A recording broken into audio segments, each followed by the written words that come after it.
Hi, I'm Becca. These days I'm a life coach, but before this, I was a manager in a global financial firm for a decade. And my world was screaming brokers and billions of dollars worth of securities in flight. And I tell you that only to say this. I get what it's like to feel like everything rises and falls on you. To feel like you can never let your guard down, to feel like you are pulled in 1,000 different directions. And how can you possibly choose? Because everyone and everything needs your attention right now.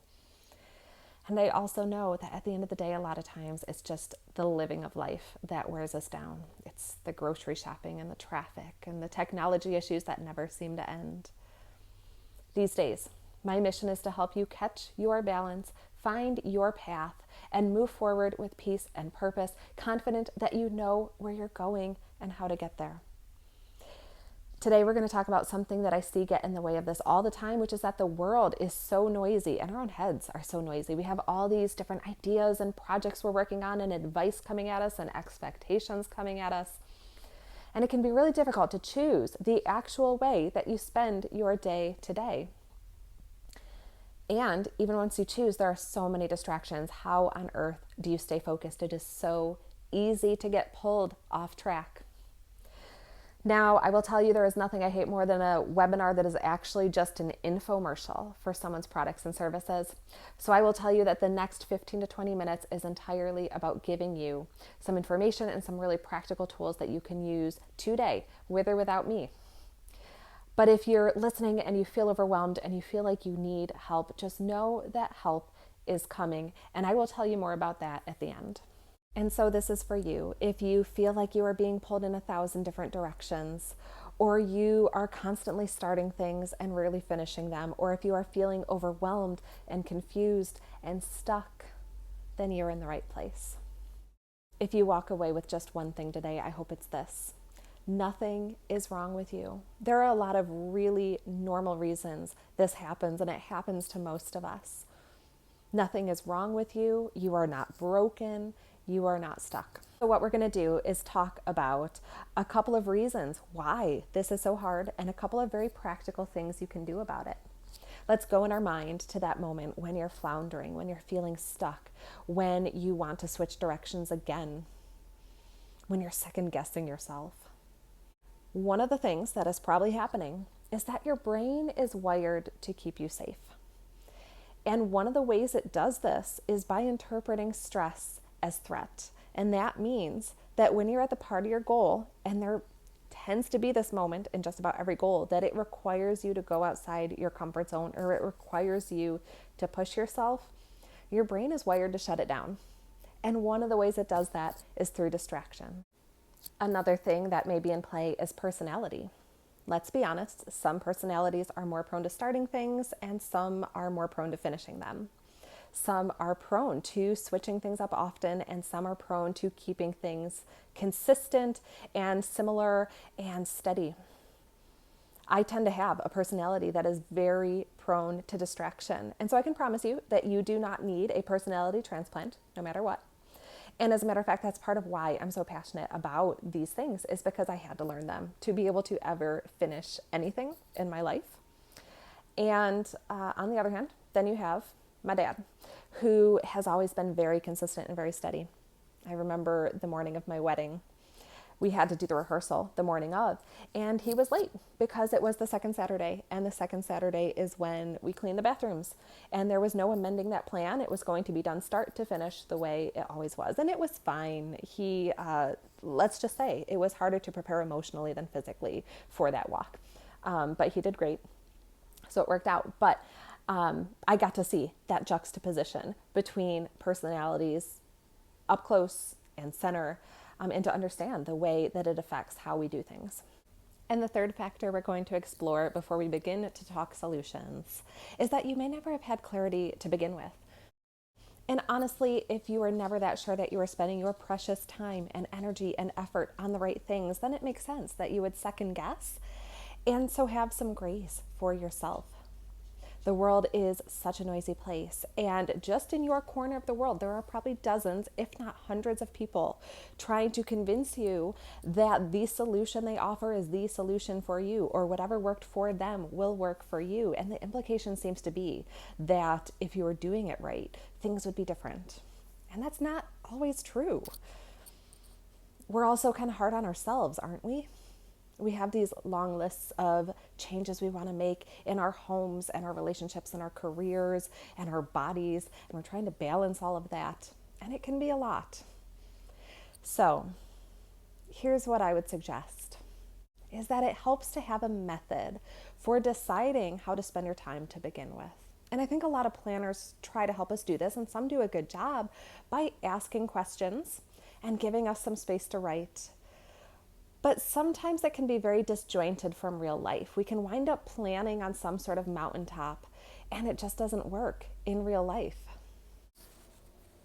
And so we need to step back, and we need to give ourselves an opportunity to tune out all the noise out there and tune in to our real life, to what's happening here, to what matters here in your real life in this season.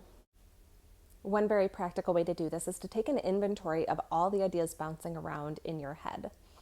And don't worry yet about sorting or categorizing or ranking them. We'll do all that in a minute. But just write until your mind goes quiet. Just pay attention to what the ideas are, the things that are pulling at you, begging for your time and your attention. And where are they coming from? What pressures are there? What dreams are there? Write it all out. If you want help with this, I actually have a free download that I will link below. That's especially helpful if going straight to a list does not feel functional, if it feels too overwhelming. I have a method that can help you sort through all of that. And then we're going to take all those ideas and we're going to put them through a few filters. So first, begin with the end in mind. What is the purpose of this season for you? What is the outcome or the result you want to see for all your hard work?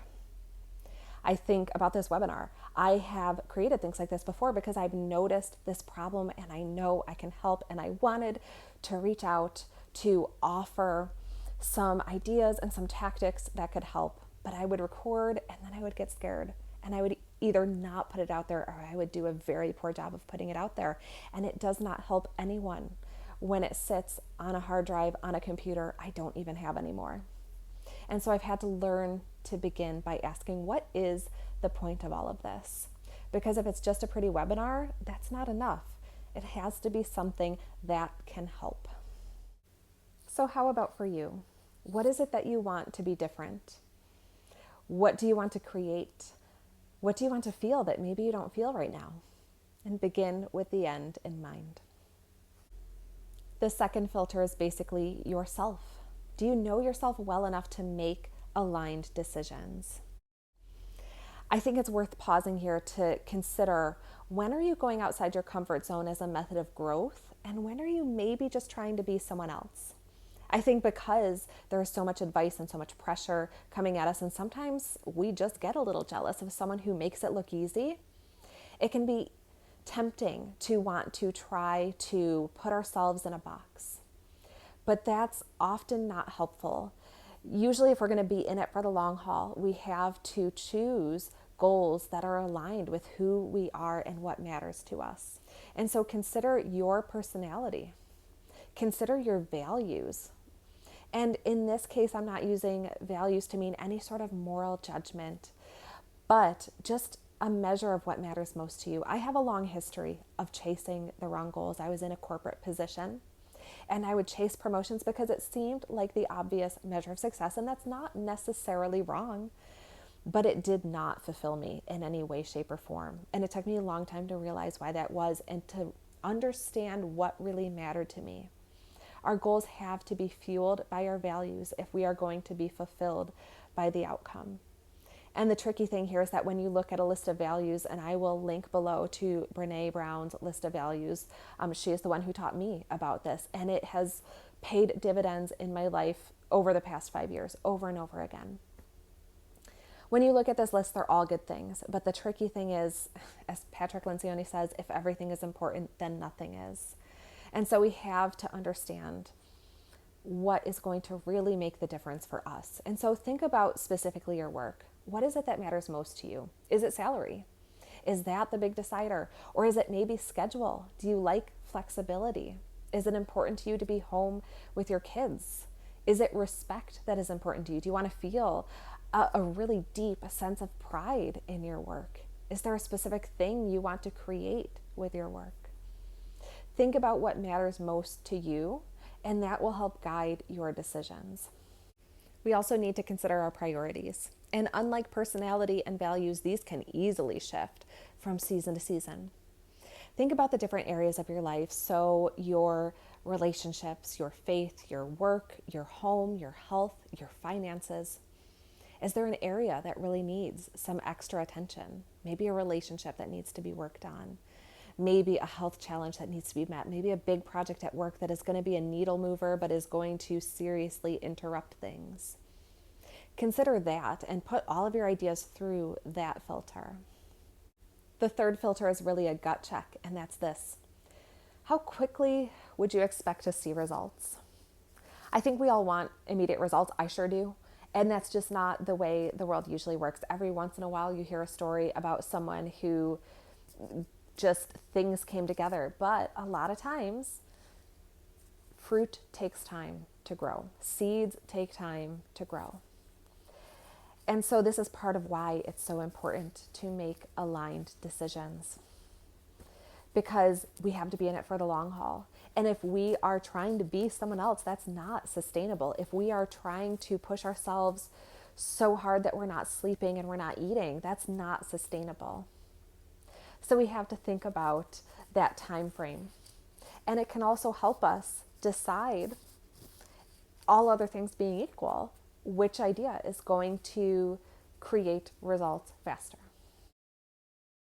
So once we've chosen an idea, or most likely a few that are going to get our time and effort and attention, what do we do with all the others so that they're not bouncing around in our heads distracting us? And more are going to come up, because that's the way our brains work, especially when you hit challenge.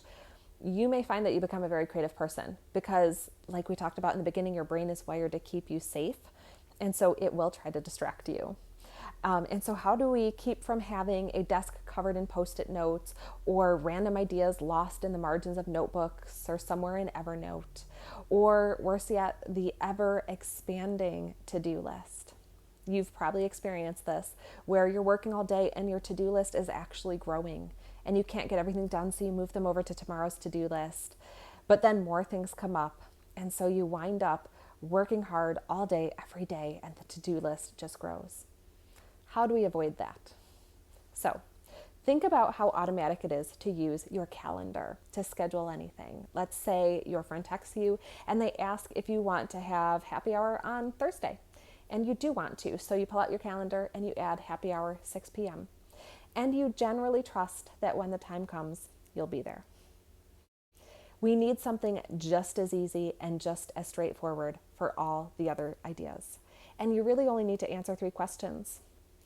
Where will you write them? When will you look at them? And what will you do with them?